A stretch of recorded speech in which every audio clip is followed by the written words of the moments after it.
تو اس وجہ سے صرف اس موقع پر میں اتنا کہنا کافی سمجھوں گا کہ یہ ایک ایکسرسائزز جو ہیں یہ ایک علامتی ایک عمل ہے، اور نہ سعودی عرب نے سیریا پر چڑھائی کر کے وہاں اسد کی حکومت کو اتار سکنا ہے.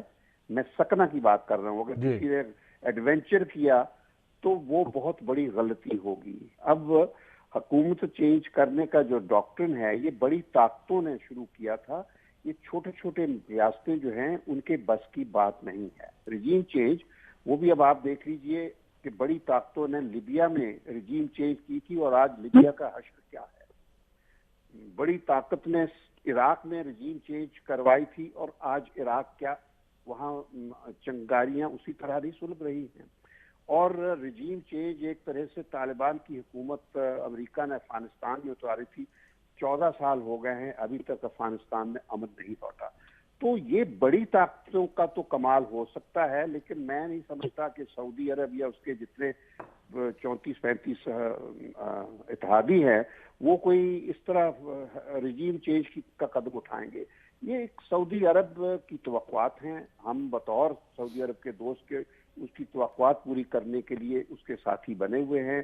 ان کی اندرونی اگر سعودی عرب پر کوئی حملہ ہو تو اس میں ہم مدد کر سکتے ہیں، وہ چیز ہی اور ہے. تو دوسری طرف ایران ہے، ایران بھی ہمارا دوست ہے، اور ایران کے ساتھ ہمارے رشتے سعودی عرب کے ساتھ روحانی رشتے ہیں، مگر ایران کے ساتھ ہمارے تاریخی رشتے ہیں، جغرافیائی رشتے ہیں، بڑی لمبی سرحد ہے، اور ایران نے ہمیشہ ہمیں مشکل وقتوں میں مدد کی ہے.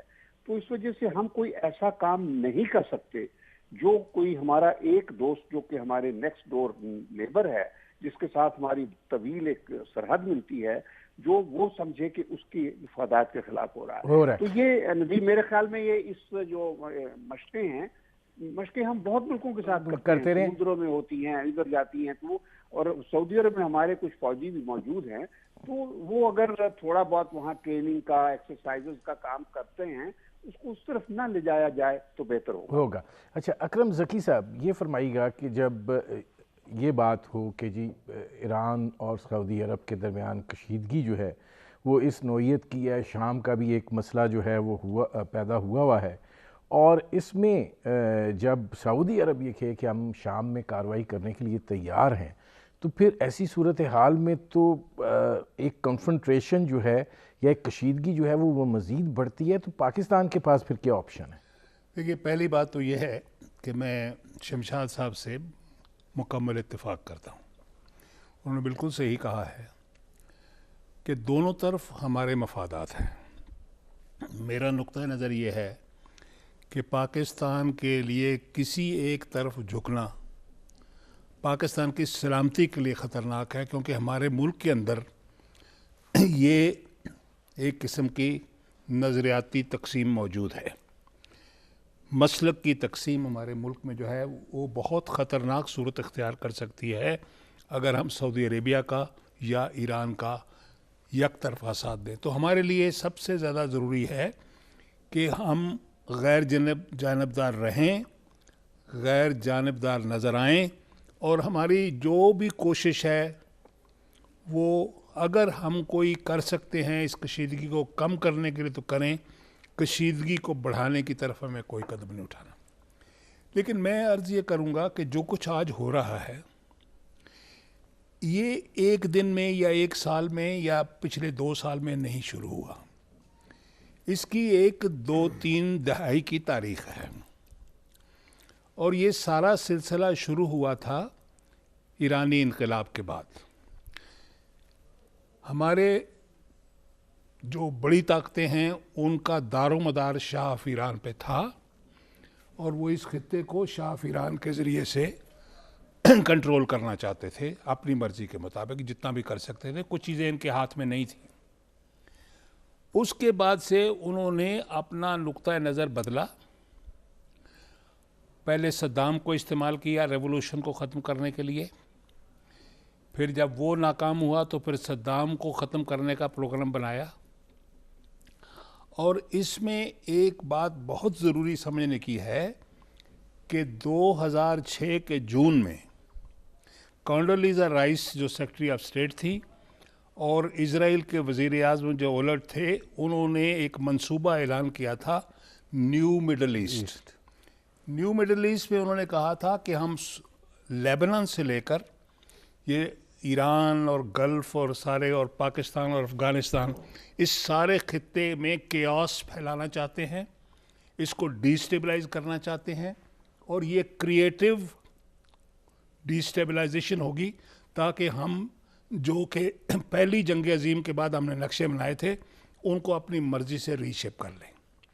اور پھر انہوں نے جون ہی میں نئے نقشے جاری کر دیے تھے جون 2006 میں کہ عراق کے ہم 3 ٹکڑے کریں گے, صدام کو ہٹائیں گے, اور جو مرضی ہم کریں گے کسی کو ابھرنے نہیں دیں گے یہاں پر.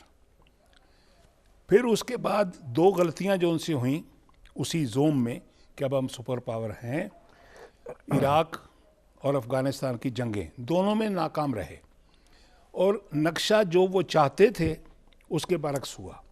کیا ہوا کہ جو لوگ برسر اقتدار آئے عراق میں وہ اسی مسلک کے تھے جو ایران سے مل گئے. تو ایران, عراق, سیریا, حزب اللہ, لبنان تک ایک اتحاد بن گیا. اب اس کے بعد پھر ٹارگٹ ہوا کہ اب ہم نے یہ رجیم چینج سیریا میں کرنی ہے. ابھی پچھلے تو یہ سیریا رجیم چینج کے لیے عراق کا جو القاعدہ تھا اس کے 2 حصے کیے, القاعدہ اور النصرہ. پھر اس کو اسلامک اسٹیٹ بنایا, پھر اس کو Islamic state of Iraq and Levant بنایا, پھر اس کو اسلامک اسٹیٹ آف عراق اور سیریا بنایا, پھر اس کی سرپرستی کی. اب جو ان کے اتحادی ہیں وہ داعش کی پوری فائنینشیل مدد کر رہے ہیں. اب انہی سے ایک اتحاد بنایا گیا, جو پیدا کرنے والے ہیں وہ مٹانے والے کے نام پر اکٹھے ہو رہے ہیں, اور دراصل مٹانا چاہتے ہیں وہ 2 ریاستوں کو. جیسے لیبیا کو مٹایا ہے اسی طرح عراق کی ریاست اور سیریا کی ریاست کو مٹانے کا پروگرام ہے, داعش کو مٹانے کا پروگرام نہیں. داعش کو مٹانے کے لیے روس آ گیا, روس کے آنے سے پریشان ہو گئے. اب روس سے بات چیت ہو رہی ہے, کس کے لیے ہو رہی ہے؟ امن کرو, پیس سیز فائر کیوں کرو کہ داعش کوئی ڈسٹرائے نہ ہو جائے. اچھا, اور وہ ڈیسٹیبلائزیشن کا پروگرام ڈسٹرائے نہ ہو جائے. اب اس میں بریگیڈیئر سعد صاحب یہ جب ہم عدم استحکام کی بات کرتے ہیں تو یہ عدم استحکام جو ہے وہ محض پھر شام تک تو محدود نہیں رہے گا, وہ پھر اس کے ٹینٹیکلز تو آگے بھی بڑھتے ہوئے دکھائی دے رہے ہیں. وہ ظاہر ہے ایران کے ساتھ ایک ڈیل تو کر لی ہے, لیکن ابھی تک جو معاملات شام میں چل رہے ہیں اور جس طریقے سے سعودی عرب کہہ رہا ہے کہ ہم شام میں زمینی آپریشن کے لیے بھی تیار ہیں, یمن میں بھی ایک سلسلہ جاری ہے, اور افغانستان ایک اکھاڑا بنا ہوا ہے, تو پاکستان کے لیے یہ کتنا مشکل مرحلہ ہو جائے گا جہاں ہم دہشت گردی کے خلاف لڑ رہے ہیں؟ بالکل. یہ اس سے پہلے جو شمشاد احمد خان صاحب نے بات چیت کی تھی, میں ان کے ساتھ بالکل متفق ہوں کہ یہ جو ایکسائزز وغیرہ ہیں یہ ساری علامتی ہیں. اس سے پہلے اگر آپ کو میں تاریخ میں لے جاؤں تو سن 1980 میں جب لڑائی طول پکڑ گئی, 79 میں شروع ہوئی تھی لیکن 80 میں وہ طول پکڑ گئی, تو سعودی عرب کو یہ خطرہ پیش ہو گیا تھا کہ عراق جو ہے وہ کہیں اس کو شکست ہو جائے تو ایرانی فوج جو ہے وہ سعودی عرب کے سرحد پہ پہنچ جائیں گی. تو اس وقت جل ضیاء صاحب نے ایک بریگیڈ بھیجا تھا سعودی عرب میں, اور تقریباً ایک وقت پہ 15 سے 20 ہزار پاکستانی افواج سعودی عرب میں موجود تھیں, ان کے زیر کمان تھی. لیکن اس کے اوپر ایک کیویٹ تھا کہ یہ سعودی عرب کے سرحد کے اندر استعمال ہوں گی اور پاکستان کی اجازت کے بغیر استعمال نہیں ہوں گی. وہ تھا. اس کے بعد آپ جب گلف وار پہ آتے ہیں, فرسٹ گلف وار کے اوپر, اس پہ بھی پاکستان نے 2 بریگیڈ بھیجے, لیکن اس کے اوپر بھی کیویٹ تھا کہ آپ سعودی عرب کے سرحد کے اندر آپ اس کا استعمال کریں گے, سعودی عرب کے سرحد کے باہر نہیں جائیں گی. تو میرے خیال میں ہم اپنے مفادات کو صحیح سمجھتے ہیں, چاہے وہ ہماری سیاسی قیادت ہے یا فوجی قیادت ہے, کہ ہم اس جنگ میں اگر گئے تو یہ پاکستان کے لیے تباہ کن ہو سکتا ہے. ابھی آتے ہیں یہ ڈیسٹیبلائزیشن.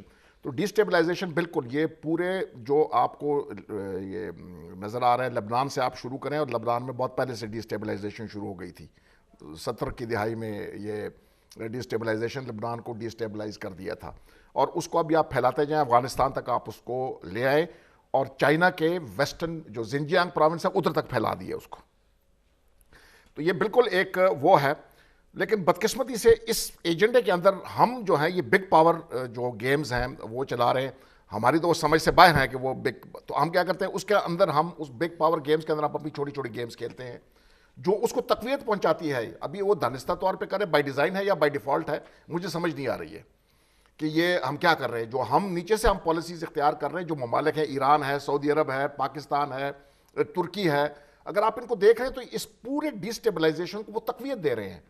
ترکی آئی ایس کو بائی ڈیفالٹ سپورٹ کر رہا ہے, بائی ڈیزائن کر رہا ہے, یہ مجھے نہیں پتا ہے, لیکن وہ آئی ایس کو سپورٹ کر رہا ہے. وہ کرد جو اس کے خلاف, آئی ایس کے خلاف کامیابی حاصل کرتے ہیں, وہ وہاں پر فوجی مداخلت کرتے ہیں جو ترکی ہے.